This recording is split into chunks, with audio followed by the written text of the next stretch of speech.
您现在收看的是中央电视台戏曲频道。观众朋友，如果说园林是苏州的视觉名片，那么评弹应该说是苏州的声音名片了。评弹的甜糯优美，其实跟苏州的小桥流水一样，别致精巧。它虽然秀气，但是我发现它非常的有表现力，跟戏曲一样，它同样可以将七侠五义、三国、水浒以及才子佳人的历史传奇一一铺展。今天呢，我为大家请到的是有着评弹金榜女状元美誉的青年演员张建珍。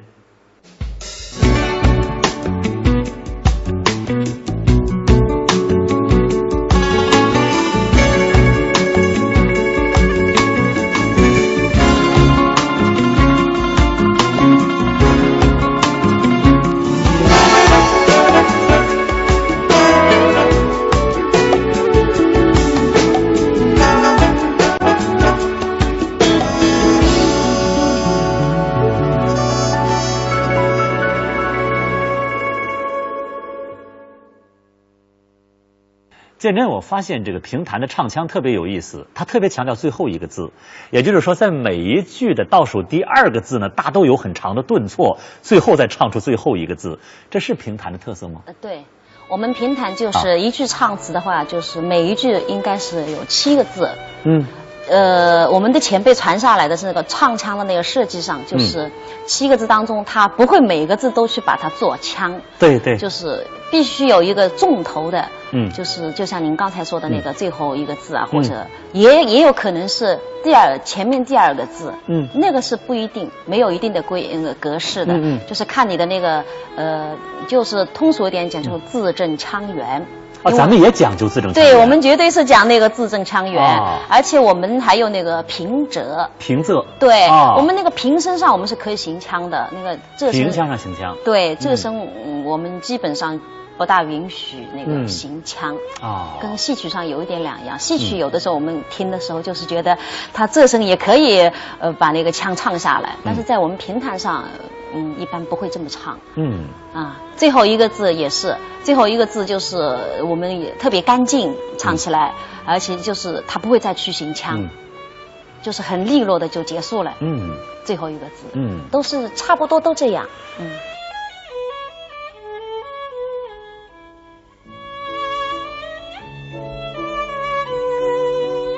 获得这样的一个评弹金榜女状元，其实我觉得一定付出了建珍很多年的一种积累。大概唱评弹唱了多少年了？10几年。10几年。对。那个评弹金榜那个比赛，其实我真的是很幸运，应该说真的是很幸运，因为那次比赛它是有年龄段的。我开始以为我是肯定要揽在那个年龄段外了。因为他是30几岁嘛。最后那个年份上一看，我还有半年，我就是早。就说你还符合参赛的那个年龄段。就是早出生了半年。所以还是那个要参赛。那个一次其实08年。08年，对，08年，我经过初赛，还复赛，还半决赛，最后是那个总决赛嘛。其实那个金榜比赛是我们在评弹界很少，第一届那个是，一般就是我们比赛就是一场就过了，不像这么繁琐的，就是要分4个阶段，所以我在那个复赛的时候，其实我是觉得真的很有压力。为什么呢？因为就想得第一。不是，因为参赛演员当中，我是年龄最大的一个。其实也不大，其实也不大。因为因为年龄我是揽在最后一个。你的意思就是说，您看看，我就打了个擦边球，就差一点就超这个人家比赛的这个年龄了。我作为一个大姐，对，假如名次不好的话，觉得你是有这样的顾虑吗？那肯定有，因为在台上演出，我觉得，我的真实想法就是，如果我演得好，那个好多人会对，那你应该比他们多几年的那个实践经验，应该好的。对，如果你演得不好，那我觉得就是你在观众心目当中那个那个期望值就太低了。他们觉得本来觉得你应该还可以唱弹，但是这么就是比赛下来觉得哎呀。这么不尽人意那种，我是有这种压力。后来还有那个种种情况，还有那个原因吧。我向他们提那个。你不会说要退赛吧？退赛，真的？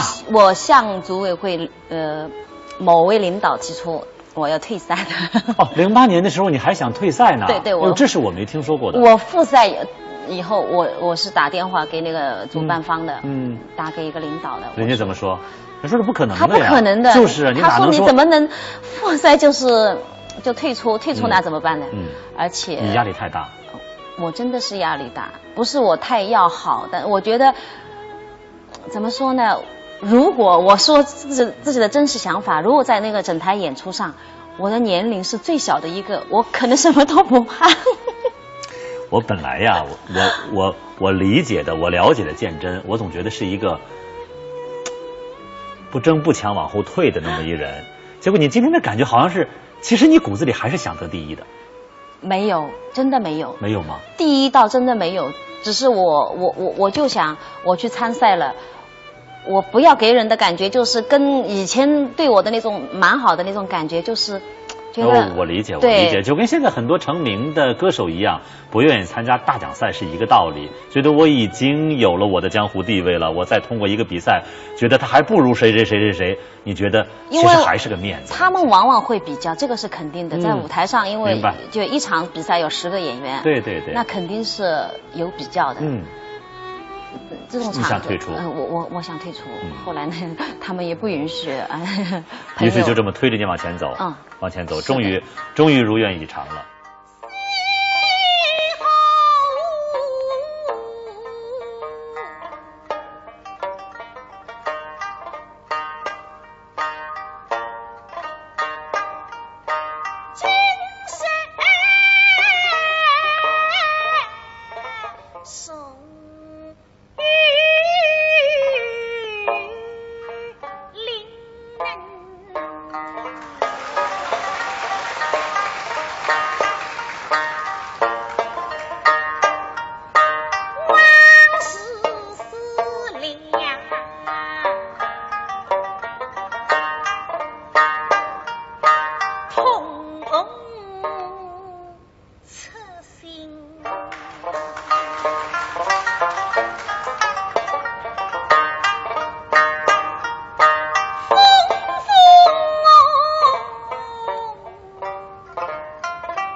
心。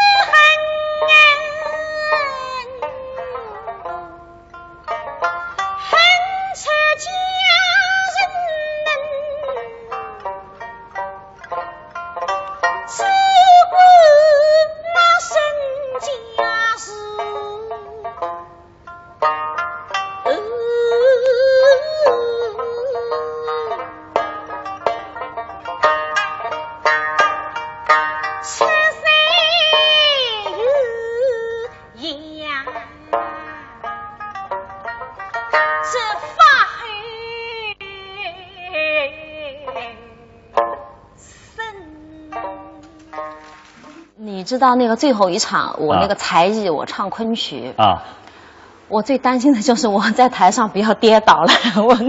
为什么呀？我从没唱过，他们一定要才艺表演，所以就去学了一段。哎，跟谁学的？跟了我那个苏昆剧团一个传戏所的一个老师学的。唱了以后，最后一场演完以后，我自己的感觉啊，总算松了一口气。我结束。当要宣布最后结果的时候是什么心情？我从复赛的时候想退赛，到被大伙推着走进了决赛，决赛完了以后公布结果的时候是个什么心情？就无所谓了。无所谓，应该差不多就这，因为到那个半决赛的时候，名次其实已经差不多分数都出来了嘛。到最后其实也蛮放松的，就是觉得自己完成任务了。通过这次比赛，其实被很多的演出商和很多院团的领导都看中了。其中就包括在上海，做剧场和市场的一个人叫徐佩林先生他非常看好你，他觉得你在评弹界，在评弹爱好者当中非常的有市场，所以他在今年的年初在上海给你策划了你个人的一个艺术展示的专场，取得了非常大的成功。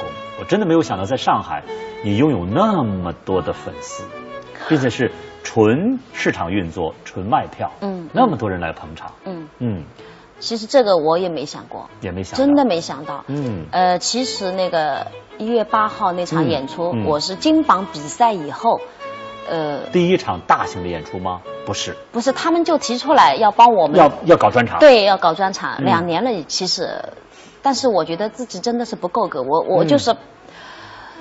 对自己的艺术吧，我觉得专业上，我觉得还没到那个办专场的那个地步，所以我就婉言谢绝了。后来2年当中，他们就经常的来提醒我，说差不多你这个年龄段，应该给自己一个小节，然后那么，也就推着上了。其实你知道，真就是你在台上的那样的一种舞台呈现，让很多无论是专家还是观众。对你的感觉，其实你是个特别有台缘的演员。首先穿上旗袍，特古典，特仕女，特漂亮，所以大家就看你的第一眼，就马上就接受了你。这对于一个女演员来讲，这是非常非常重要的。这是所谓的台缘嘛。我觉得其实就像我这样那个长相啊，还有我的嗓音条件，可能是比较好听一点，音色比较好一点。就是比较适合干评弹这个工作吧。那肯定的，那肯定的。对，其他的那个我觉得也不是特别优秀，就拿这个专场演出吧。我就是其实也不是那个专场，我觉得是一个汇报。我那天在那个对结束，我也说是向观众一个汇报，这个10年当中我的积累的这些小作品，我就向大家汇报一下。其实那个专场下来以后。其实也有好多的争议。什么争议？就是对我那个专业上的比如，后来真的是很多专业其实当时结束以后呢，大家都觉得蛮好的，有的发信息给我，好多观众那个写信给我什么的，但是后来网上出现争议了，就是有2帮人嘛。什么人？你跟我说什么2帮意见啊？其实我也不知道他们是什么，就是可能也有那种网友啊什么去看演出的。说什么？他们觉得一帮就是特别欣赏我那个演出风格但是还有一帮对我的专业上那个提出质疑。其实开始我觉得，当然每个人看见那个网上写你好的时候，那肯定是很开心的。说不好这也很正常。对，绝对正常。这是很正常。其实有朋友提醒我的时候，我去打开网页，我去看了一下。一般平时我不去关注那个东西，我就特意去看了一下。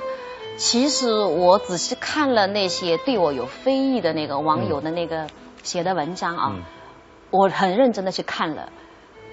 真的是特别认真，有几篇文章我是一个字一个字的去看。其实他们写的，有的争议是我身上是有这样一个缺点。还有的呢，我就仔细去分析他那个写的内容，其实到最后我还是感觉他们是对我的关注，还有对评弹的关注。其实是我的这场演出吧。就是引起很多人的关注，这是好事。对啊，像评弹这个古老的艺术，因为好多人都说觉得它走下坡路了，已经好像那个在萎缩了，演员也少了，观众也少。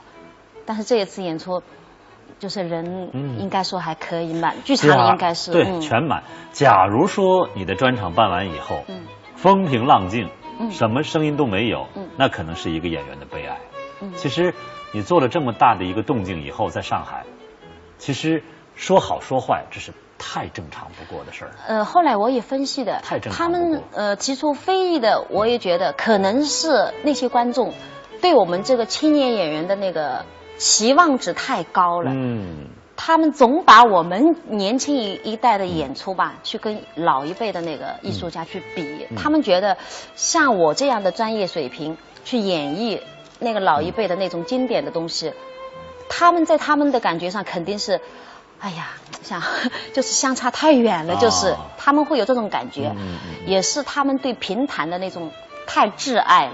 对我们年轻演员，就是我觉得，因为时代变了，可能。你知道建真，我在现场也说，这也是我到哪儿都说的一个观点。我就怕观众做这样的比较。学生像不像老师？学生比老师怎么样？学生是不是超过老师？我觉得不是恕我直言，我觉得这不是特别高级的一个评判，谁跟谁都不会一样，真的是每个人的生理条件不一样，是的，怎么可能像呢？再一个，大师们不早就讲了，学我者生，像我者死啊，一定要在继承的基础上有自己的理解的去唱，所以我觉得过去就过去了，不去管它了。再说说你的声腔上，我相信建真一定也是一个经常看戏的人。对，经常看戏。对。那么从京剧也好，昆曲也好，刚才你说到了才艺展示唱的昆曲，从他们的表演当中吸取了一点什么？我最喜欢最想看到他们的就是像昆曲，我喜欢看他们表演，对，眼神，特别漂亮，而昆曲跟京剧，我就喜欢听他们的那个发声方法，我们学习他的发声方法。因为我们评弹是用苏州方言演唱嘛，所以那个语言上的那个局限性，所以我们的咬字吐字特别扁。是的，都特别对，特别扁，嗲嗲的那种感觉，对啊。但是我觉得，如果一直经常性的这样唱的话，有时候用嗓不当，就会把那个嗓子唱坏。有时候就是全用自己的那个本嗓去演出，所以也借鉴一点像昆曲啊、京剧，他们的发声特别好，我觉得是一点都不会去影响你的嗓子。我看我特别注意这一点。你觉得在戏曲界，你喜欢哪几个演员的表演？戏曲界啊，昆曲嘛，应该说那个。像张继谦老师，张继谦老师。京剧的话，其实我个人蛮喜欢听那个花脸的那种。花脸。对，花脸。我想女生的话，我喜欢听那个张火丁老师的。张火丁程派。对，我特别，他声音厚厚的，特别好听。哎呦，这特别好听。你看，我没想到你还喜欢花脸。对，这是很大的反差。你看，说到戏曲呢，它注重唱念做打，所以。一般的2个小时到2个半小时左右的戏里呢，大都是有多个角色和人物完成的。但是咱们评弹不一样，2个小时下来，可能就是1-2个人，就1-2个人，并且呢要变换不同的角色。对，生旦净末丑都是你一个人完成的。累吗？不累。所以说我们苏州评弹的特点就是通俗一点就是跳进跳出的，跳进跳出，人物就跳进跳出的。就一会儿就是第一人称的，一会儿也可以第三人称的，就是一会儿就是你评弹演员本人在评论这件事情，然后马上就跳入角色当中，你就让观众感觉你就是身临其境，就是这样一个人物已经出来了。那就是说，作为演员的基本训练，模仿能力必须要强。对，这个是，你总得装龙像龙，装虎像虎的。对，这个，跳进跳出，跳进跳出，这是我们评弹的最大的特点。是的，是的。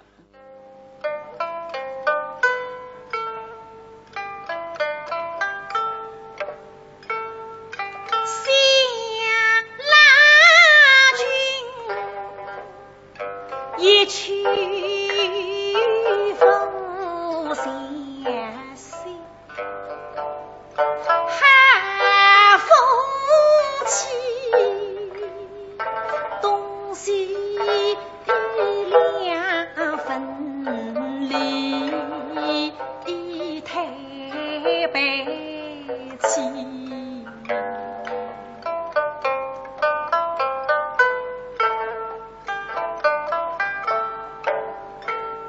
心永忘自己心神相，放居心不寄居神地，居神地。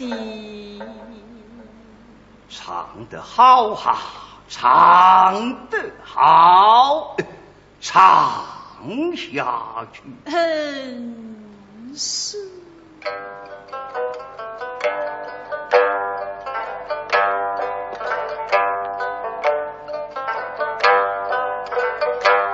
实在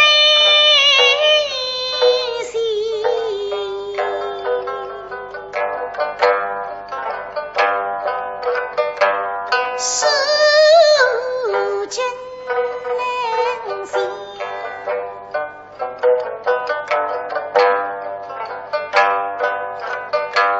修天歌有石洞法。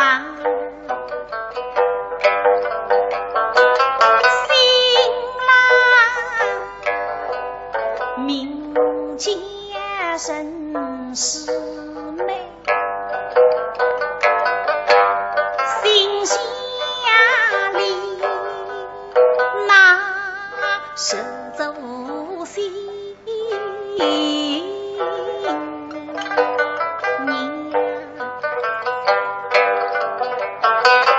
当上红狗你美。生活还是落一样，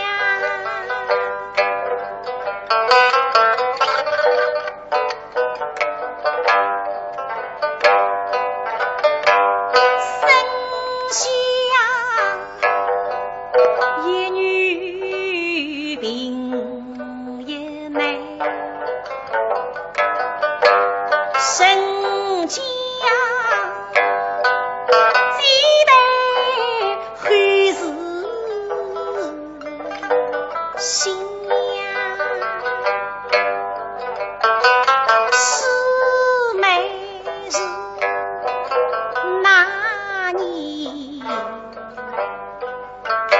给开带动进去。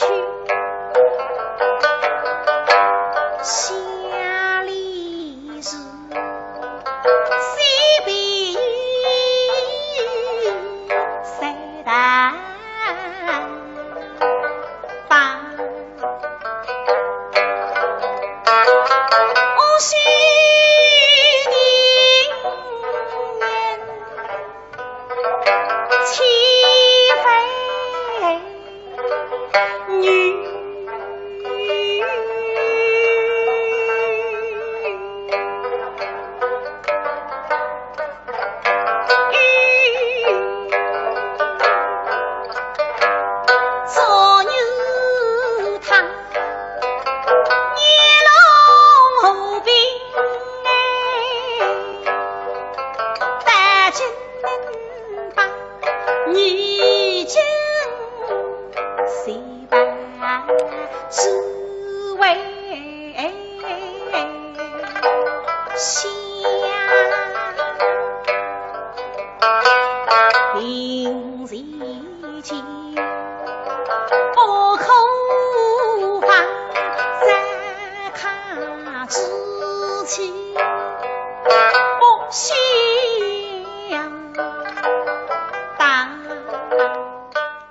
这个专场里的很多片段，是不是通常都是你在这个书场表演时的一个开篇的一个抒怀呀？有几曲是的。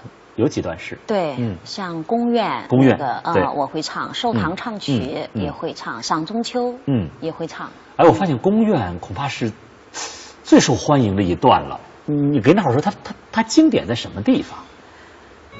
它是我们女生唱余调，最经典的一个曲目，因为它余调的特点在那个一曲当中，就是好多各种各样的行腔都在里边都有表现，它很全面的体现那个余调，那它风格，而且那个宫苑是我们进学校那个每个学生都必学的一个开篇，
其实说到评弹呢，分这个上手和下手。我也是最近几年，因为做评弹节目跟你们接触，我了解到的。上手呢，一般的是弹三弦，下手弹这个琵琶。对，你知道我在看这个上手和下手这样的默契搭档的时候，我相信不光我，很多的观众都会有一种美好的期待，特别希望台上的这么默契的一对搭档。是一对儿，你知道吧？就包括咱们看这个这个国际舞啊，或者是花样滑冰啊，甚至是我在很小的时候，我看电影上的男女主人公，如果他们是恋人，我都希望他们生活当中是一对儿。甚至还包括很多唱歌的，你比如说我们的老歌唱家了，王杰石、谢丽斯等等，很多这样的，包括什么张振富跟连凤。哎，我那个时候听他们唱歌。我就恍惚当中，我就觉得他们就应该是两口子，但是生活当中的鉴真，其实非常的幸福和美满。你的丈夫是马志伟先生，是的。你们俩搭档有多少年了？也是10几年，就我学校毕业以后，默契到什么程度？一个眼神就能明白吗？在舞台上在舞台上应该是，对，一个眼神都明白。如果在舞台上我错了，对他看一眼，他也知道你什么地方错了。假如你们对出现了这种小状况怎么办？失误了，或忘词儿了。有，他肯定有，因为那么长的1-2个小时的唱。如果我忘词了，他会补吗？他知道我肯定忘词，他知道我忘词会补，他会补。如果他忘了，我也知道我也会帮他去补。哎，这样我觉得也必须都得这么默契。哎，评弹的上手和下手大都是一对儿吗？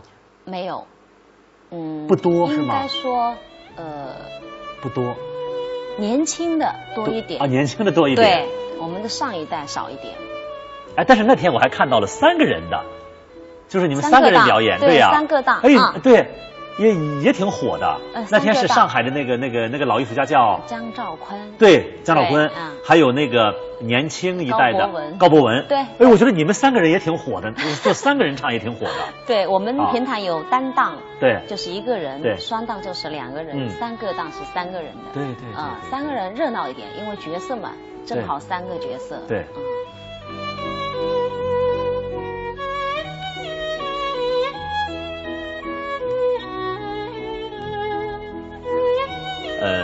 建真，我发现这个评弹的女演员很幸福。哎，你们每次上场都穿旗袍吗？都穿。跟我说说你现在有多少套旗袍？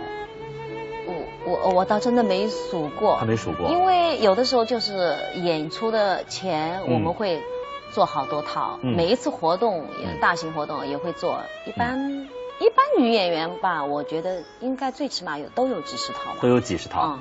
因为我之所以这么问，我是觉得旗袍是称得上是服饰艺术品，它是献给中国女性的最宝贵的、最妖娆的一种礼服了。我觉得唱评弹，你想想，每次都穿上光鲜的旗袍，见证一定很讲究。那么你要求师傅给你做旗袍，你都注意哪些细节？领子。领子。对，我就跟师傅特别。腰身，对腰围，对，还有下摆，对下摆，对，我就对这方面吧，我会跟那个裁缝师傅特别的讲一下。你说跟说唱的内容有关系吗？你定制的款式和颜色，你会要求吗？比如说我这一段唱什么，我大概穿一个什么风格的、什么颜色的旗袍？有联系吗？有的女演员她没有，但是我觉得我个人我有这个意识，比如说，像唱那种哀怨一点的，像寿堂啊、安堂认母啊，我觉得自己如果穿那个大红的旗袍上去，我总觉得自己感觉也不好。明白，那反差太大。对，反差太大。而且像以前我们的老一辈那个女演员嘛，她们对旗袍可能不会想的这么多，以前那个颜色啊各方面都不会像现在那样那个颜色多，所以。以前的而是评弹吧，就是观众在下面，他可能不会看你，就是闭着眼睛就听书。听书，对，原来唱戏也是啊，对听戏。就他现在是看了，对你的服装旗袍，女演员的旗袍可能不会太关注，但是我觉得现在的观众可能会这方面比较讲究一点，他会考虑看那个旗袍，对，还有那个耳饰，对呀，那个身上带的东西，他会特别注意，而且我觉得，因为像我们评弹不像唱戏曲那样，穿了那个戏服，你就感觉，如果是个杜丽娘一穿那个服装，你就知道她是杜丽娘，杨贵妃就是杨贵妃。像我们评弹是只能穿旗袍，所以我觉得，从颜色啊、花纹上就。可能是区分一点，这样对自己演绎起来也觉得那个角色把握上，有点作用。我不知道是旗袍的神奇啊，还是评弹演员的功力。我发现你们唱2个小时甚至更长时间下来，你们的那个姿态永远是挺拔的，这是经过长期训练的结果吗？长期。我们进学校，哎，那坐姿会有什么要求吗？我们坐就是像这个凳子的话，我们就只能坐前面的1/3。就坐前面的1/3，对，绝对不能靠的。不能靠。这可能是长期习惯性的训练的结果。我们一样坐上那个书台，我们就绝对是肯定是这么做。不会是全部把那个桌子坐滿的。还有一个重要的道具，刚才我说的是你们穿的旗袍，还有一个道具那就是琵琶了。琵琶啊，琵琶应该是每个评弹女演员的最爱了吧？对，应该每个女演员都喜欢。你们恐怕得把琵琶放到自己的房间里吧？不一定，也不一定吧。哎，有没有自己一把心爱的琵琶？我不知道人家怎么样，但是我有。你有？嗯。爱到什么程度？其实琵琶应该是多弹的。多弹。对，但是你舍不得。对，我就这样。啊。除非那种特别大型的活动，我就带出去。你才会拿出来。还小心翼翼。嗯。说到这个集故事、说唱于一体的评弹呢，其实到现在已经有400年的历史了。那么被誉为是江南奇葩，但是由于它这个独特的这叫吴方言，吴侬软语，吴侬软语，所以它的流行的区域呢，无论如何都广泛不起来。我看到了一个数据，资料说，苏州弹词的演出地域，南不出浙江嘉兴，西不过常州，北不越常熟，东也超不过上海的松江。但是就是在这样一个较为小巧的区域里，它却寄居了特别大的人气。我知道建真你在上海的演出真的人气非常的火。你觉得评弹是喜欢评弹的老百姓当中生活的一部分了吗？应该在那个江浙沪一带是的，评弹是，就是他生活的一部分。现在是，我觉得以前是比现在好一点，可能现在因为是电视上的东西多了，可能听评弹的人会少一点，但是在以前的话，绝对是生活的一部分。你听到的也好，你接触到的也好，就是评弹最长的一部书要说多少天？放在以前，你1个月？不，以前我们的老一辈的话，一部长篇他可能会说半年。半年？如果喜欢的话，那么这半年就天天追着这个人听。对。哎呀天哪！你说的最长的一部书是多长时间？有没有从头到尾一直追随你的人听？我们在那个剧场，我们现在那个演出长篇都是15天。你要演出要演15天？对，那个长篇说完，演完那个长篇就是要15天。那么，假如说喜欢你的人也要听着15天？对呀。听15天书，15天就把那个故事听完，每天下午2小时，那真难以想象。因为现在你说唱戏连台本戏，现在的连台本戏最长的也不过4、5本，现在来讲，你说让一个戏迷，你说看4、5个晚上的演出，可能很难坚持下来。当然有，但是很难。你说你们评弹可以说半个月，半个月就是那个观众肯定是基本上没有事情的话，他会天天到。那对于演员来说，他也过瘾。对，是。那你看观众的反应是什么？就是每次你如果唱半个月的话，他们就其实跟着你那个故事情节走下去了。你在给他们讲故事？对，我们在跟他们讲故事。他们就那个跟着那个，就像我们看连续剧一样。其实像我也有的时候看了一部连续剧好看的话，我每天那个时候我就必须看。建真现在在苏州有固定的场所吗？演出？有啊，有。苏州有几家固定的那种书场。书场？对，就是每天下午1点半到3点半。你大概1周也好，还是1个月也好，你大概有多少天在演出，在进书场说书？我是1年有150天。150天？对。150天。那你觉得这个观演关系是一个什么样的关系？因为现在毕竟无论是戏曲和曲艺这样的一个大环境，在大环境来讲，我们说整体上不景气，但是具体到某一个区域，会显得非常的火爆。那么你觉得评弹在你的那个范围里，在你的场子里是个什么样的状况？比如上座率、观众的反应。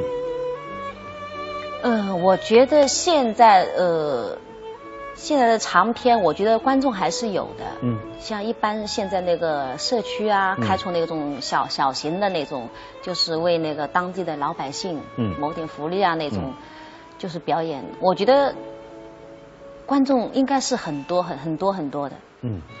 而且现在有好多评弹的那个剧场专门演长篇的，还有好多那个开出来的茶楼啊什么的那种，里边也有评弹，包括园林，就是在宣传我们评弹，因为毕竟我们评弹就是那个因为方言问题嘛，就是您刚才说的那个有局限性，对，就在那个地方打不出去，走不出去，所以现在呢，大家都很关心，就怕那个剧种慢慢的就萎缩了，所以呢就开辟好多场地在演出。我觉得现在看下来那种，包括剧场啊、社区、茶楼，生意都是蛮好的。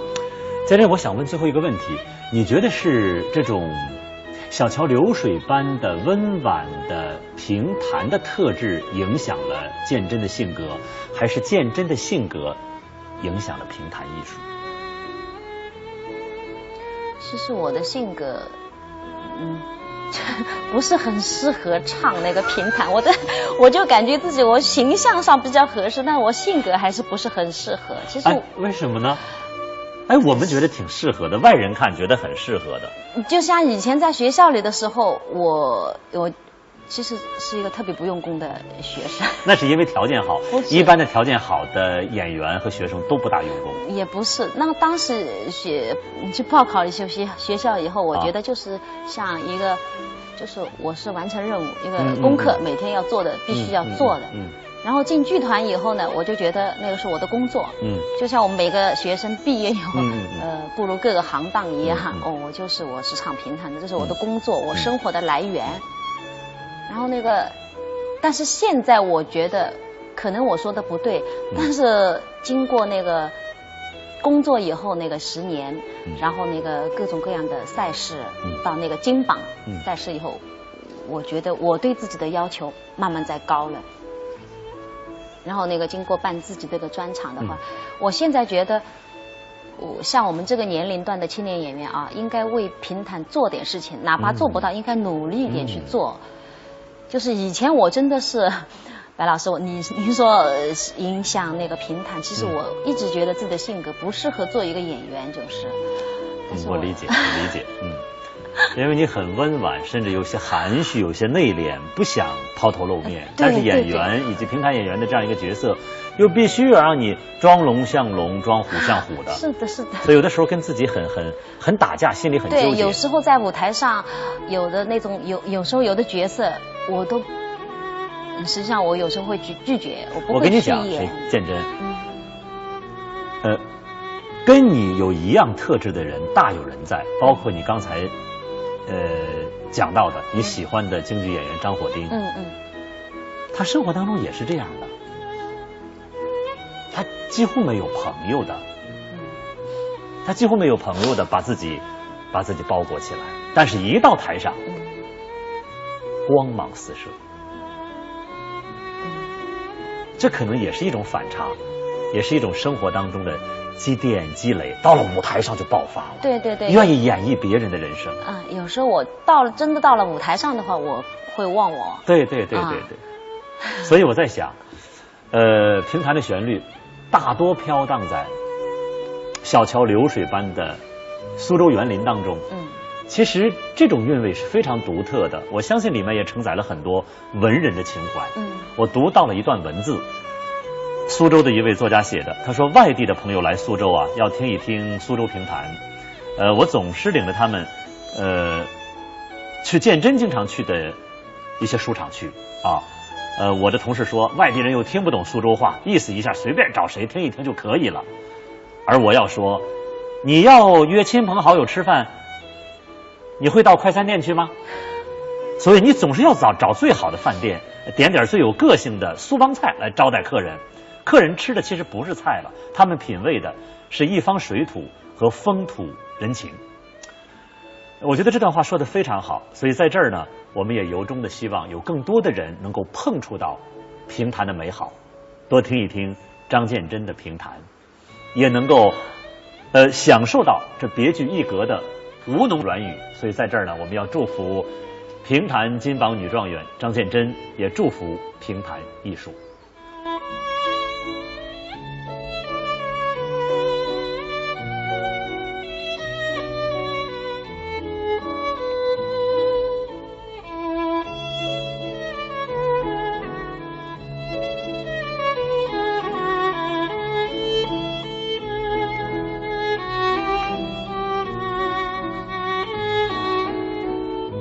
我觉着蛮视觉的，从不能从文化水一样，因为我听你讲闲话听得出你平常经常是看书的，听得出来，哎，文化水养方面你还蛮注意，那么这个艺术浪向呢，觉着你还是蛮向上，不去学搿种庸俗的物事。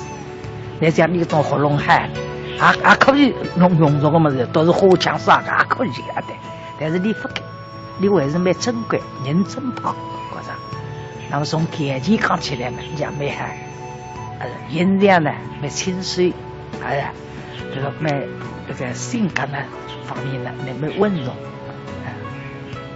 蛮有内涵的。我觉着搿张建出来，一般有的那蛮多的平台叫做女学术啦，像你这样的这个素质啦，不多。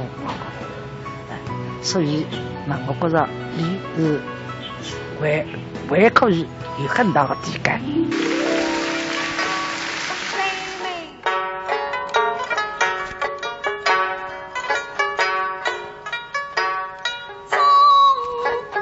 前生归，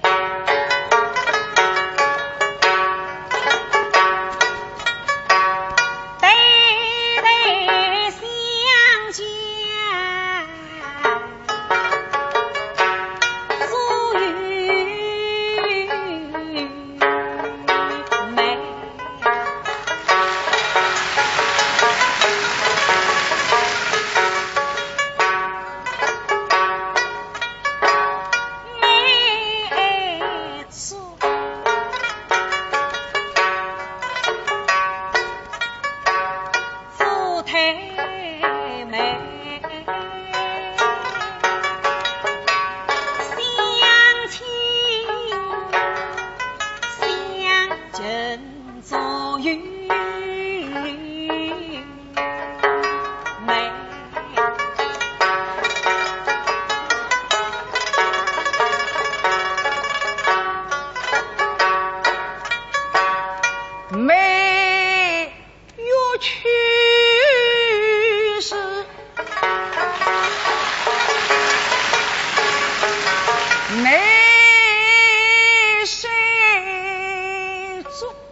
没法扎成为。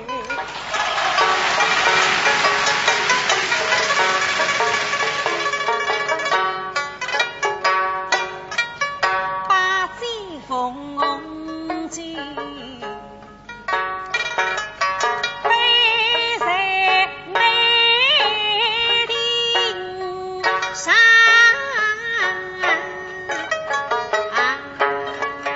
与君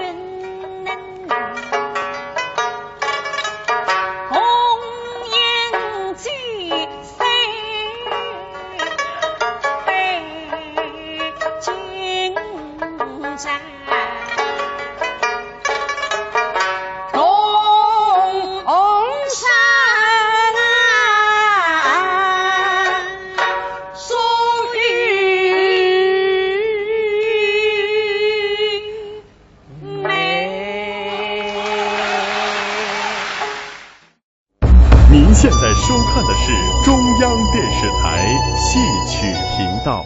观众朋友，如果说园林是苏州的视觉名片，那么评弹应该说是苏州的声音名片了。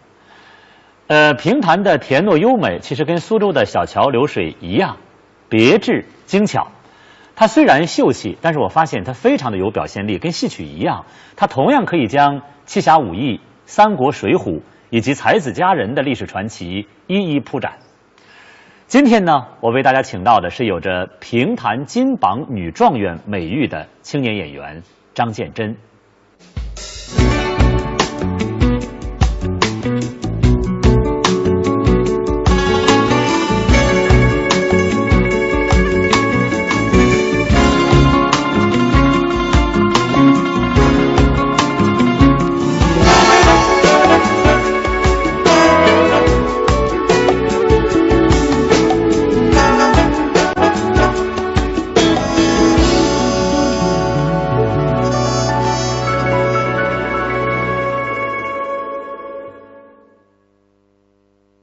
建真，我发现这个评弹的唱腔特别有意思，他特别强调最后一个字，也就是说，在每一句的倒数第二个字呢，大都有很长的顿挫，最后再唱出最后一个字，这是评弹的特色吗？对，我们评弹就是一句唱词的话，就是每一句应该是有7个字。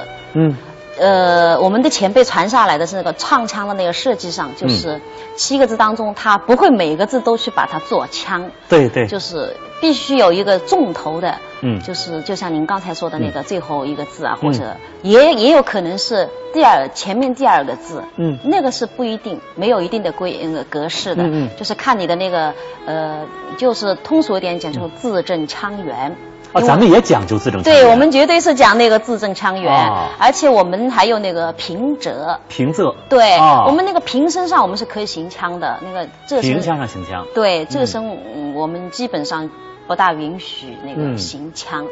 跟戏曲上有一点两样。戏曲有的时候我们听的时候就是觉得它这声也可以把那个腔唱下来，但是在我们评弹上。一般不会这么唱。最后一个字也是，最后一个字就是我们也特别干净唱起来，而且就是它不会再去行腔，就是很利落的就结束了。最后一个字，都是差不多都这样。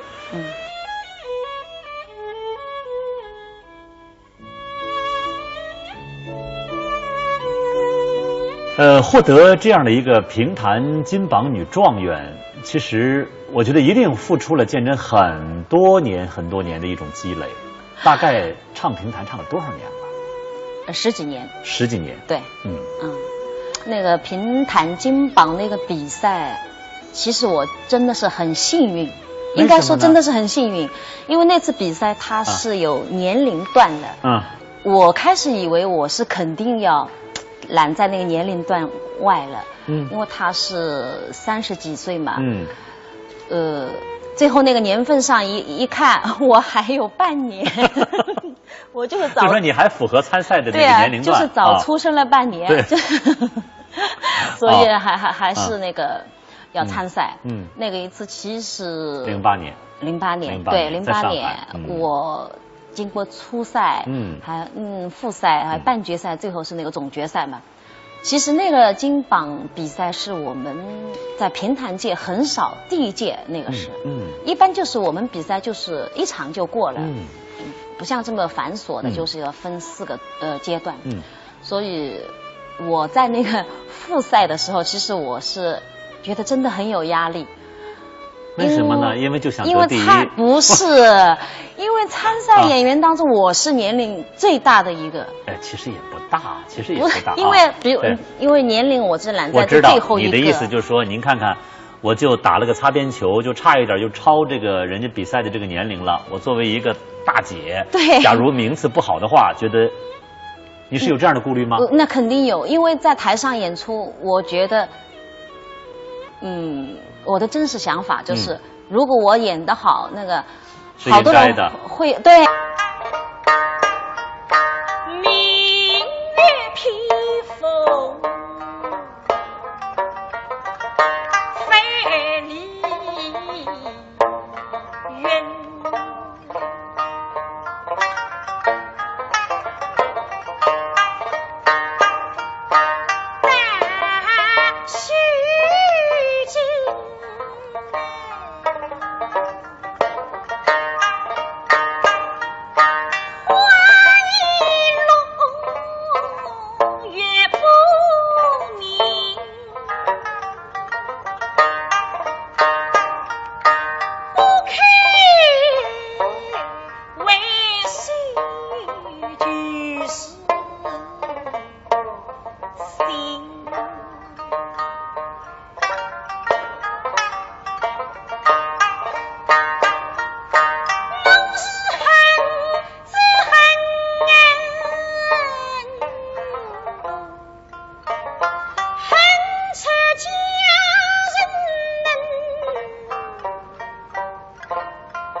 你知道那个最后一场，我那个才艺，我唱昆曲啊，我最担心的就是我在台上不要跌倒了。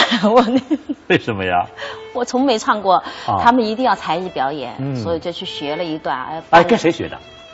跟了我那个苏昆剧团一个传戏所的一个老师学的。唱了以后，最后一场演完以后，我自己的感觉啊，总算松了一口气。我结束。当要宣布最后结果的时候是什么心情？我从复赛的时候想退赛，到被大伙推着走进了决赛，决赛完了以后公布结果的时候是个什么心情？就无所谓了。无所谓，应该差不多就这，因为到那个半决赛的时候，名次其实已经差不多分数都出来了嘛。到最后其实也蛮放松的，就是觉得自己完成任务了。通过这次比赛，其实被很多的演出商和很多院团的领导都看中了啊。其中就包括在上海，做剧场和市场的一个人叫徐培林先生啊。他非常看好你，他觉得你在评弹界，在评弹爱好者当中非常的有市场，所以他在今年的年初在上海给你策划了你个人的一个艺术展示的专场，取得了非常大的成功。我真的没有想到在上海你拥有那么多的粉丝，并且是纯市场运作、纯卖票，那么多人来捧场，其实这个我也没想过，也没想到，真的没想到。其实那个1月8号那场演出，我是金榜比赛以后，第一场大型的演出吗？不是，不是，他们就提出来要帮我们要搞专场，对，要搞专场，2年了，其实，但是我觉得自己真的是不够格，我就是，对自己的艺术吧，我觉得专业上，我觉得还没到那个办专场的那个地步，所以我就婉言谢绝了。后来2年当中，他们就经常的来提醒我，说差不多你这个年龄段，应该可以自己一个小节，然后那么，也就推着上了。其实你知道，真就是你在台上的那样的一种舞台呈现，让很多无论是专家还是观众，对你的感觉，其实你是个特别有台缘的演员。首先穿上旗袍，特古典，特仕女。特漂亮，所以大家就看你的第一眼就马上就接受了你。这对于一个女演员来讲，这是非常非常重要的。这是所谓的台缘嘛。我觉得其实就像我这样那个长相啊，还有我的嗓音条件可能是比较好听一点，音色比较好一点。就是比较适合干评弹这个工作吧。那肯定的，那肯定的。对，其他的那个，那你应该比他们多几年的那个实践经验，你应该好的。对，如果你演得不好，那我觉得就是你在观众心目当中那个期望值就太低了。他们本来觉得你应该还可以唱弹，但是这么就是比赛下来觉得，哎呀。这么不尽人意那种，我是有这种压力。后来还有那个种种情况，还有那个原因吧。我向他们提那个。你不会说要退赛吧？退赛，真的。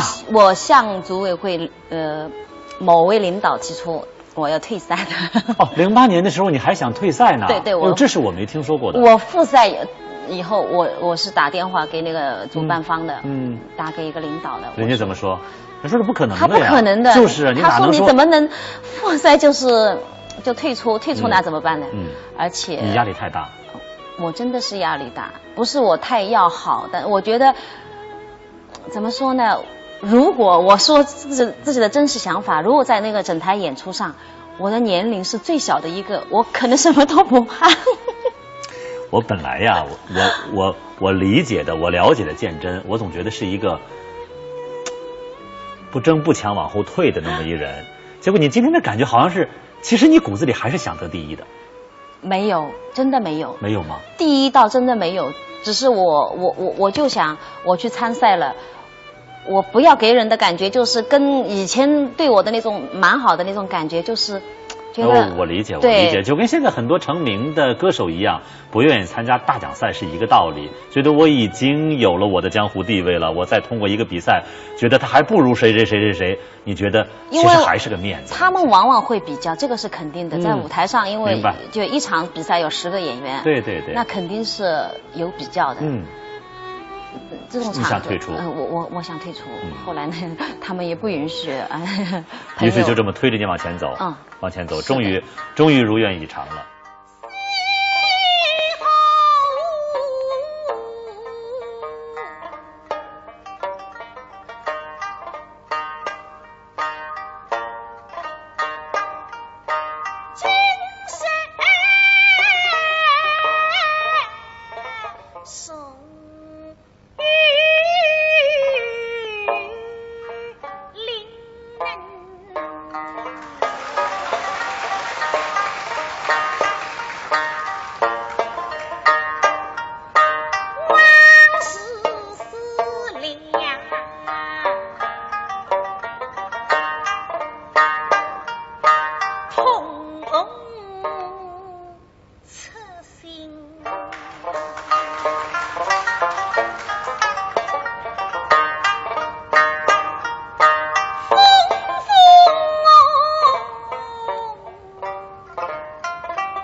自己的那个本嗓去演出，所以也借鉴一点像昆曲啊、京剧，他们的发声特别好，我觉得是一点都不会去影响你的嗓子。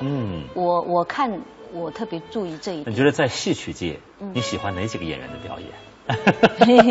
戏曲界啊，昆曲嘛，应该说那个像张继谦老师，张继谦老师。京剧的话，其实我个人蛮喜欢听那个花脸的那种。哦，花脸。对，男生花脸。我想女生的话，我喜欢听那个张火丁老师的。哦，张火丁程派。对，我特别，他声音厚厚的，特别好听。哎呦，这特别好听。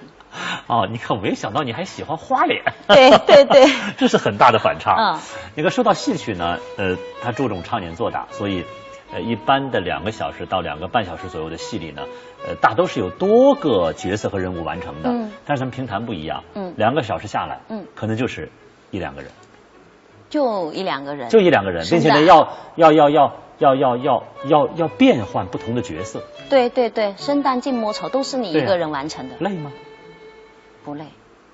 所以说，我们苏州评弹的特点就是通俗一点就是跳进跳出，人物就跳进跳出的，就一会儿就是第一人称的，一会儿也可以第3人称的，就是一会儿就是你评弹演员本人在评论这件事情，然后马上就跳入角色当中，你就让观众感觉你就是身临其境，就是这样一个人物已经出来了。那就是说，作为演员的基本训练，模仿能力必须要强。对，这个是。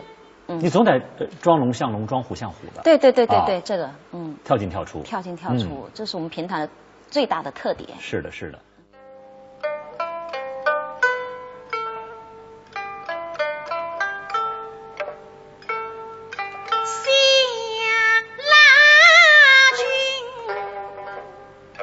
一曲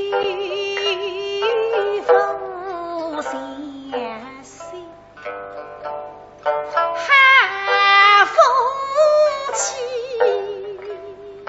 东西两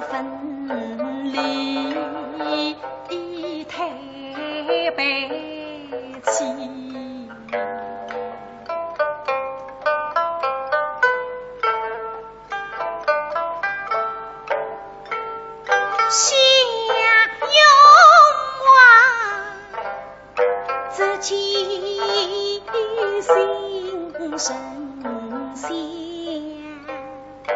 放居心，不见居神地，居神地。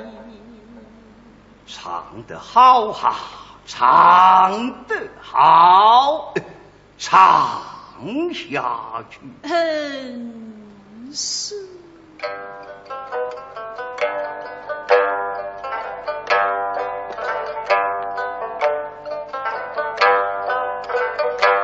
实在心，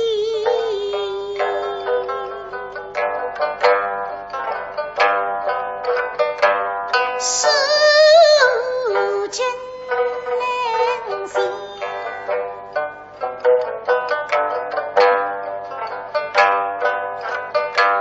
秋天狗有山东放新郎名家甚是美，心下里那是走心。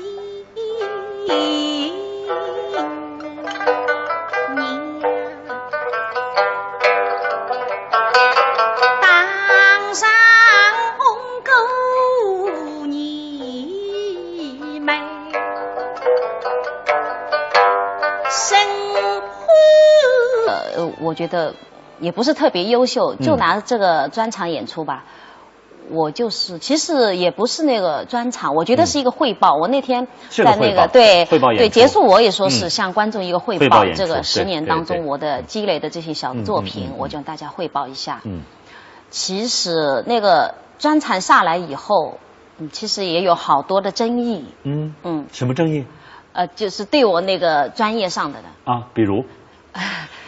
后来真的是很多专业啊。其实当时结束以后呢，大家都觉得蛮好的，有的发信息给我，好多观众那个写信给我什么的，但是后来网上出现争议了，就是有2帮人嘛。什么人？你跟我说什么2帮意见啊？其实我也不知道他们是什么，就是可能也有那种网友啊什么去看演出的，说什么？他们觉得一帮就是特别欣赏我那个演出风格但是还有一帮对我的专业上那个提出质疑。其实开始我觉得，当然每个人看见那个网上写你好的时候，那肯定是很开心的。说不好这也很正常。对，绝对正常。这是很正常。其实有朋友提醒我的时候，我去打开网页，我去看了一下。一般平时我不去关注那个东西，我就特意去看了一下。其实我仔细看了那些对我有非议的那个网友的那个写的文章啊，我很认真的去看了，真的是特别认真。有几篇文章我是一个字一个字的去看。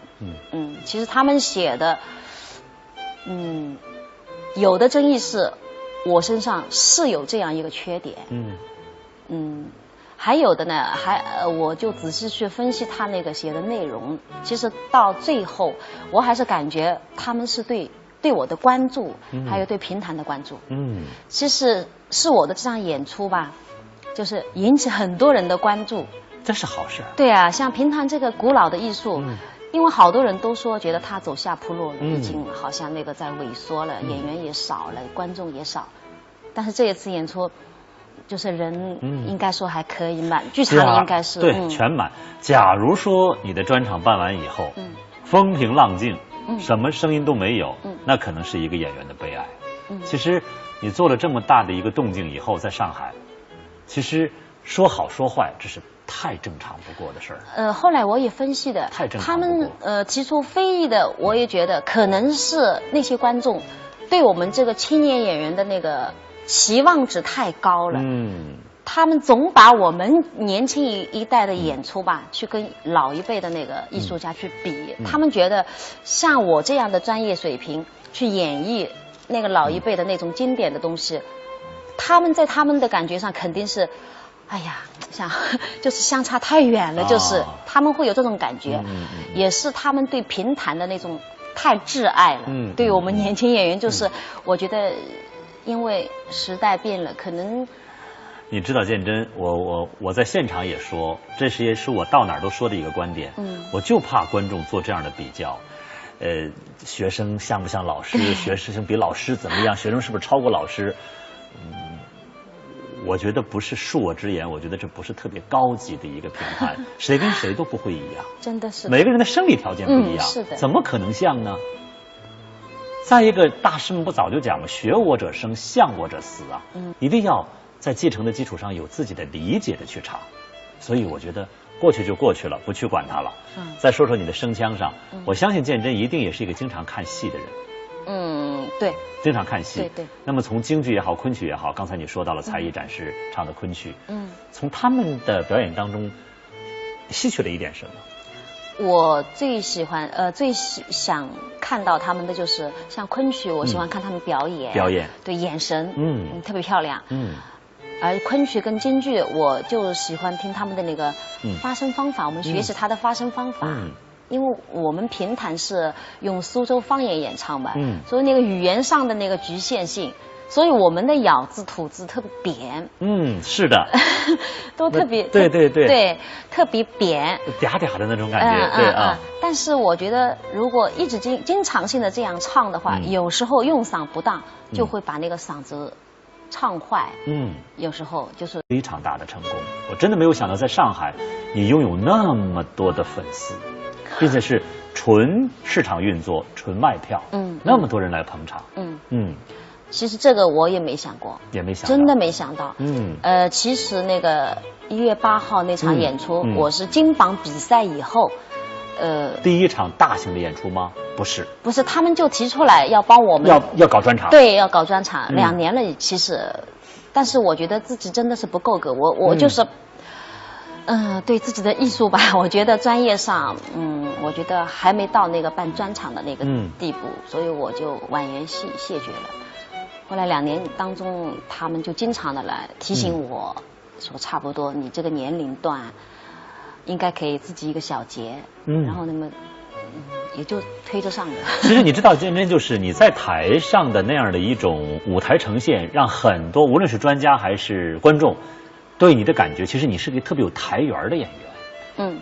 首先穿上旗袍，特古典，特仕女，特漂亮，所以大家就看你的第一眼，就马上就接受了你。这对于一个女演员来讲，这是非常非常重要的。这是所谓的台缘嘛。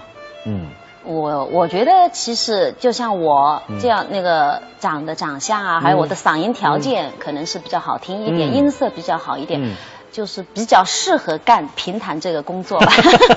那肯定的，那肯定的。对，其他的那个我觉得也不是特别优秀，就拿这个专场演出吧。我就是其实也不是那个专场，我觉得是一个汇报。我那天在那个汇报演出对结束，我也说是向观众一个汇报。这个10年当中我的积累的这些小作品，我就让大家汇报一下。其实那个专场下来以后。其实也有好多的争议。什么争议？就是对我那个专业上的比如，后来真的是很多专业其实当时结束以后呢，大家都觉得蛮好的，有的发信息给我，好多观众那个写信给我什么的。但是后来网上出现争议了。就是有2帮人嘛。什么人？你跟我说什么2帮意见啊？其实我也不知道他们是什么，就是可能也有那种网友啊什么去看演出的。说什么？他们觉得一帮就是特别欣赏我那个演出风格但是还有一帮对我的专业上那个提出质疑。其实开始我觉得，当然每个人看见那个网上写你好的时候，那肯定是很开心的。说不好这也很正常。对，绝对正常。这很正常。其实有朋友提醒我的时候，我去打开网页，我去看了一下。一般平时我不去关注那个东西我就特意去看了一下。其实我仔细看了那些对我有非议的那个网友的那个写的文章我很认真的去看了，真的是特别认真。有几篇文章我是一个字一个字的去看。其实他们写的，有的争议是我身上是有这样一个缺点。还有的呢，我就仔细去分析他那个写的内容，其实到最后，我还是感觉他们是对我的关注，还有对评弹的关注。其实是我的这场演出吧，就是引起很多人的关注，这是好事。对啊，像评弹这个古老的艺术，因为好多人都说觉得它走下坡路了，已经好像那个在萎缩了，演员也少了，观众也少。但是这一次演出，就是人应该说还可以满，剧场里应该是对全满。假如说你的专场办完以后，风平浪静，什么声音都没有，那可能是一个演员的悲哀。其实你做了这么大的一个动静以后，在上海，其实说好说坏，这是太正常不过的事儿。后来我也分析的，太正常不过。他们提出非议的，我也觉得可能是那些观众对我们这个青年演员的那个期望值太高了。他们总把我们年轻一代的演出吧，去跟老一辈的那个艺术家去比。他们觉得像我这样的专业水平去演绎那个老一辈的那种经典的东西，他们在他们的感觉上肯定是，哎呀，就是相差太远了，就是他们会有这种感觉，也是他们对评弹的那种太挚爱了。对我们年轻演员，就是我觉得，因为时代变了，可能。你知道建真，我在现场也说，这也是我到哪儿都说的一个观点。我就怕观众做这样的比较，学生像不像老师？学生比老师怎么样？学生是不是超过老师？我觉得不是恕我直言，我觉得这不是特别高级的一个评判，谁跟谁都不会一样。真的是。每个人的生理条件不一样，是的。怎么可能像呢？再一个，大师们不早就讲了，学我者生，像我者死啊。一定要在继承的基础上有自己的理解的去唱，所以我觉得过去就过去了，不去管它了。再说说你的声腔上，我相信建真一定也是一个经常看戏的人。对，经常看戏。对。那么从京剧也好，昆曲也好，刚才你说到了才艺展示唱的昆曲，从他们的表演当中吸取了一点什么？我最喜欢最想看到他们的就是像昆曲，我喜欢看他们表演。对，眼神特别漂亮。而昆曲跟京剧，我就喜欢听他们的那个发声方法，我们学习他的发声方法。因为我们评弹是用苏州方言演唱嘛，所以那个语言上的那个局限性，所以我们的咬字吐字特别扁。是的，都特别对，特别扁，嗲嗲的那种感觉。对啊。但是我觉得，如果一直经常性的这样唱的话，有时候用嗓不当，就会把那个嗓子唱坏。有时候就是。您现在收看的是中央电视台戏曲频道。观众朋友，如果说园林是苏州的视觉名片，那么评弹应该说是苏州的声音名片了。评弹的甜糯优美，其实跟苏州的小桥流水一样，别致精巧。它虽然秀气，但是我发现它非常的有表现力，跟戏曲一样，它同样可以将七侠五义、三国、水浒以及才子佳人的历史传奇一一铺展。今天呢，我为大家请到的是有着评弹金榜女状元美誉的青年演员张建真。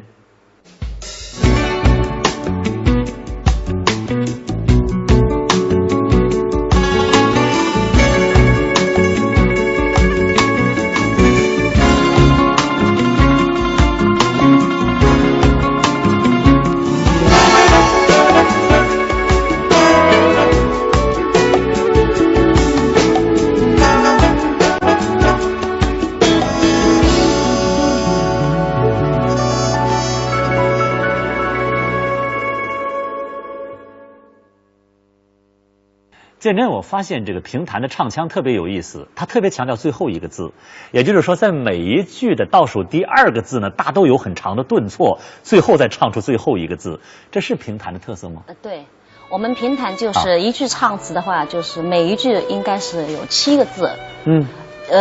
我们的前辈传下来的是那个唱腔的那个设计上，就是7个字当中，他不会每个字都去把它做腔。对，就是必须有一个重头的。就是就像您刚才说的那个最后一个字啊，或者也有可能是前面第2个字。那个是不一定，没有一定的格式的。就是看你的那个就是通俗一点讲，就是字正腔圆。咱们也讲究字正腔圆。对，我们绝对是讲那个字正腔圆，而且我们还有那个平仄。平仄。对，我们那个平声上我们是可以行腔的，那个仄声。平腔上行腔。对，仄声我们基本上不大允许那个行腔。跟戏曲上有一点两样。戏曲有的时候我们听的时候就是觉得它仄声也可以把那个腔唱下来，但是在我们评弹上。一般不会这么唱。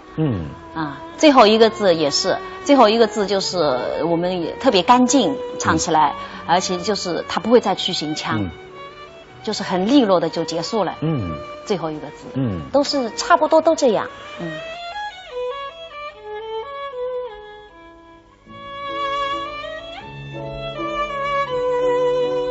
获得这样的一个评弹金榜女状元，其实我觉得一定付出了建真很多年的一种积累。大概唱评弹唱了多少年了？10几年。10几年。对。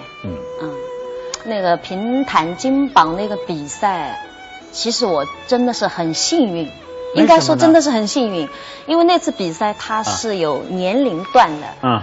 我开始以为我是肯定要拦在那个年龄段外了，因为他是30几岁嘛，最后那个年份上一看，我还有半年，我就是早，就说你还符合参赛的那个年龄段，就是早出生了半年，对，所以还是那个要参赛，那个一次其实08年，对，08年我。经过初赛，还复赛，还半决赛，最后是那个总决赛嘛。其实那个金榜比赛是我们在评弹界很少，第一届那个是，一般就是我们比赛就是一场就过了，不像这么繁琐的，就是要分4个阶段，所以我在那个复赛的时候，其实我是觉得真的很有压力。为什么呢？因为就想得第一。不是，因为参赛演员当中我是年龄最大的一个。其实也不大，因为因为年龄我是揽在最后一个。我知道你的意思就是说，您看看，我就打了个擦边球，就差一点就超这个人家比赛的这个年龄了。我作为一个大姐，对，假如名次不好的话，觉得你是有这样的顾虑吗？那肯定有，因为在台上演出，我觉得，我的真实想法就是，如果我演得好，那个好多人会对，那你应该比他们多几年的那个实践经验，你应该好的。对，如果你演得不好，那我觉得就是你在观众心目当中那个期望值就太低了。他们本来觉得你应该还可以唱弹，但是这么就是比赛下来觉得，哎呀。这么不尽人意那种，我是有这种压力。后来还有那个种种情况，还有那个原因吧。我向他们提那个。你不会说要退赛吧？退赛，真的。我向组委会某位领导提出我要退赛的。08年的时候你还想退赛呢？对，这是我没听说过的。我复赛以后我是打电话给那个主办方的，打给一个领导的。人家怎么说？人说是不可能的呀。他不可能的，就是他说你怎么能复赛就退出那怎么办呢？而且你压力太大。我真的是压力大，不是我太要好，但我觉得怎么说呢？如果我说自己的真实想法，如果在那个整台演出上，我的年龄是最小的一个，我可能什么都不怕。我本来呀，我理解的，我了解的建真，我总觉得是一个不争不抢往后退的那么一人。结果你今天的感觉好像是，其实你骨子里还是想得第一的。没有，真的没有。没有吗？第一倒真的没有，只是我就想我去参赛了，全用自己的那个本嗓去演出，所以也借鉴一点像昆曲啊、京剧，他们的发声特别好，我觉得是一点都不会去影响你的嗓子。我看我特别注意这一点。你觉得在戏曲界，你喜欢哪几个演员的表演？戏曲界啊，昆曲嘛，应该说那个。像张继谦老师，张继谦老师。京剧的话，其实我个人蛮喜欢听那个花脸的那种。哦，花脸。对，花脸。哦我想女生的话，我喜欢听那个张火丁老师的。哦，张火丁程派。对，哦我特别，他声音厚厚的，特别好听。哎呦，这特别好听。哦，你看，我没想到你还喜欢花脸。对对对，这是很大的反差。嗯，那个说到戏曲呢，它注重唱念做打，所以，一般的2个小时到2个半小时左右的戏里呢，大都是有多个角色和人物完成的。嗯，但是咱们评弹不一样。嗯，2个小时下来，嗯，可能就是1-2个人，就1-2个人，就1-2个人，并且呢，要变换不同的角色。对对对，生旦净末丑都是你一个人完成的。累吗？不累。所以说，我们苏州评弹的特点就是，通俗一点就是跳进跳出的，跳进跳出，人物就跳进跳出的。就一会儿就是第1人称的，一会儿也可以第3人称的，就是一会儿就是你评弹演员本人在评论这件事情，然后马上就跳入角色当中，你就让观众感觉你就是身临其境，就是这样一个人物已经出来了。那就是说，作为演员的基本训练，模仿能力必须要强。对，这个是，你总得装龙像龙，装虎像虎的。对对对对对，这个，跳进跳出，跳进跳出，这是我们评弹的最大的特点。是的，是的。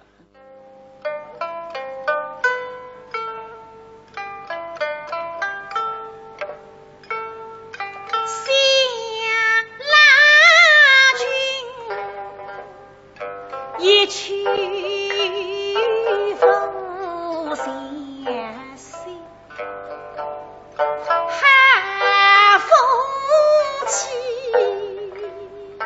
东西两分离，台北起。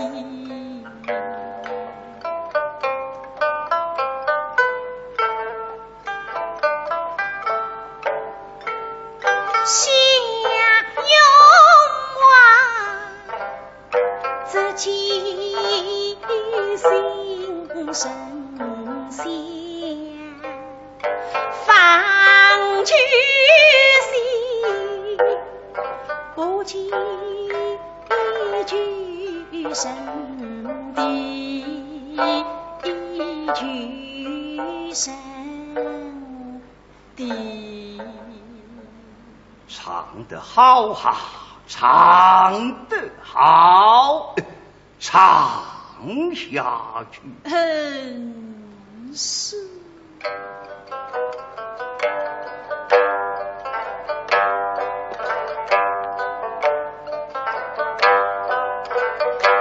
实在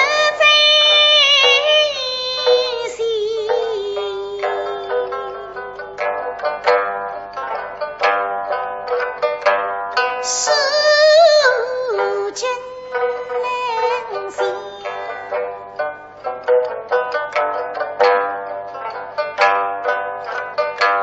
修天狗用石洞放。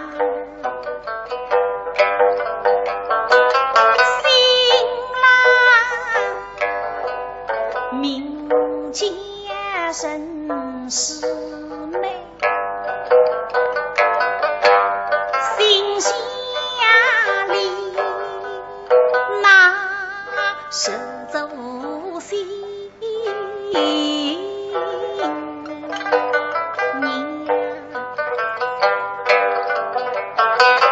当上红狗你美。生活还是落一样，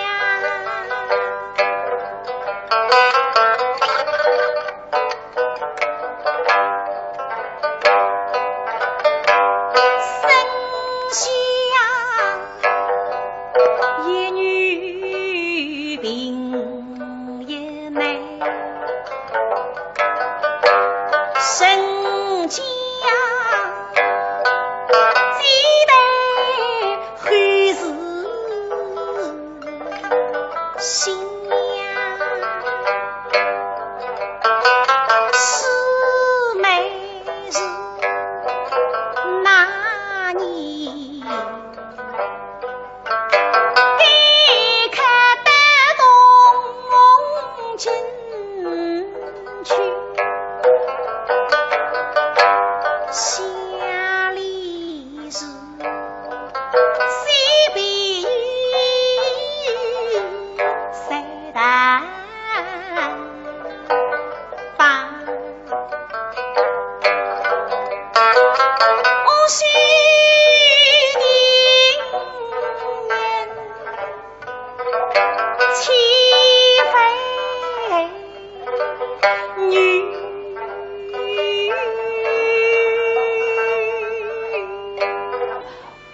我不要给人的感觉就是跟以前对我的那种蛮好的那种感觉，就是觉得我理解，我理解，就跟现在很多成名的歌手一样，不愿意参加大奖赛是一个道理。觉得我已经有了我的江湖地位了，我再通过一个比赛，觉得他还不如谁，你觉得其实还是个面子。他们往往会比较，这个是肯定的。在舞台上，因为就一场比赛有10个演员，对，那肯定是有比较的。这种场合，你想退出？我想退出。后来呢，他们也不允许。于是就这么推着你往前走，往前走，终于如愿以偿了。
你知道那个最后一场，我那个才艺我唱昆曲啊，我最担心的就是我在台上不要跌倒了。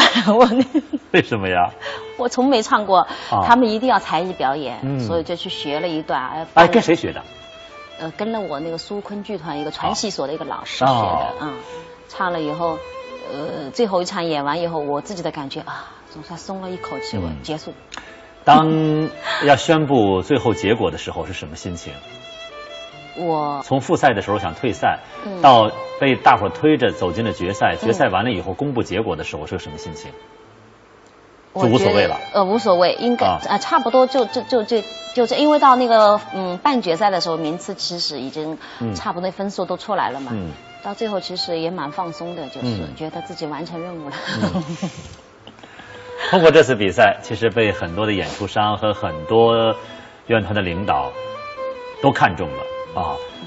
其中就包括在上海，做剧场和市场的一个人叫徐培林先生他非常看好你，他觉得你在评弹界，在评弹爱好者当中非常的有市场，所以他在今年的年初在上海给你策划了你个人的一个艺术展示的专场，取得了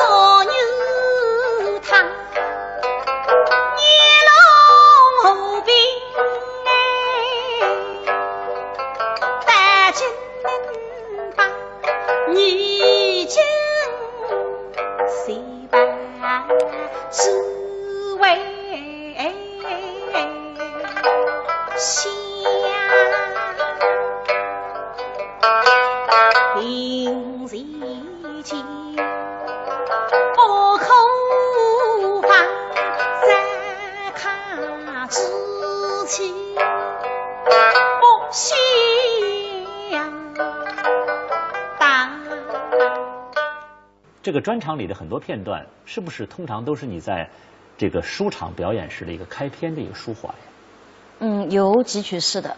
有几段是？对，像宫苑那个我会唱，寿堂唱曲也会唱，赏中秋也会唱。哎，我发现宫苑恐怕是最受欢迎的一段了。你给大伙说它经典在什么地方？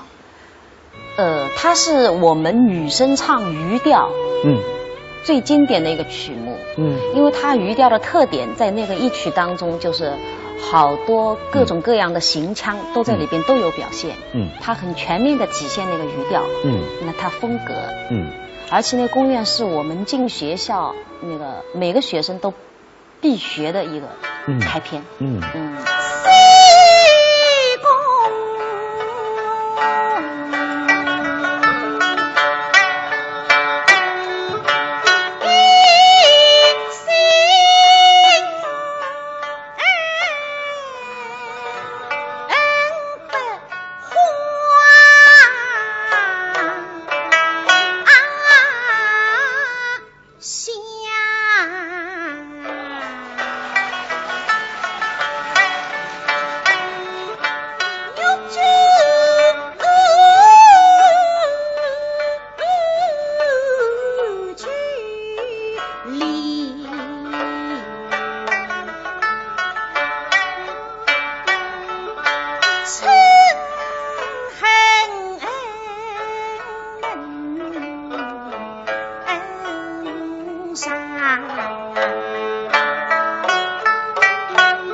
其实说到评弹呢，分这个上手和下手。我也是最近几年因为做评弹节目跟你们接触，我了解到的。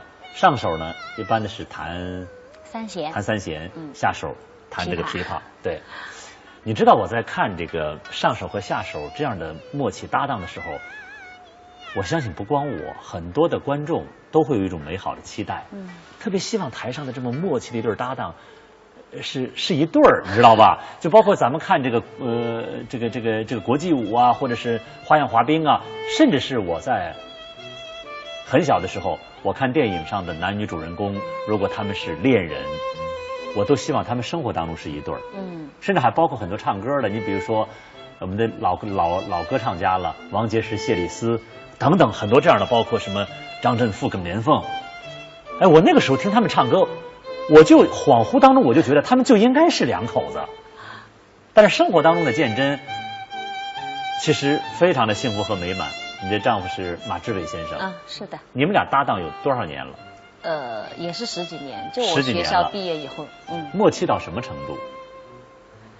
一个眼神就能明白吗？在舞台上啊，在舞台上应该是对，一个眼神都明白。如果在舞台上我错了，对他看一眼，他也知道你什么地方错了。假如你们对出现了这种小状况怎么办？失误了啊，或忘词儿了？有，他肯定有，因为那么长的1-2个小时的唱。如果我忘词了，他会补吗？他知道我肯定忘词，他知道我忘词会补。他会补。如果他忘了，我也知道我也会帮他去补。哎，这样我觉得也必须都得这么默契。哎，评弹的上手和下手大都是一对吗？没有，不多是吗？应该说，不多。年轻的多一点啊，年轻的多一点。对，我们的上一代少一点。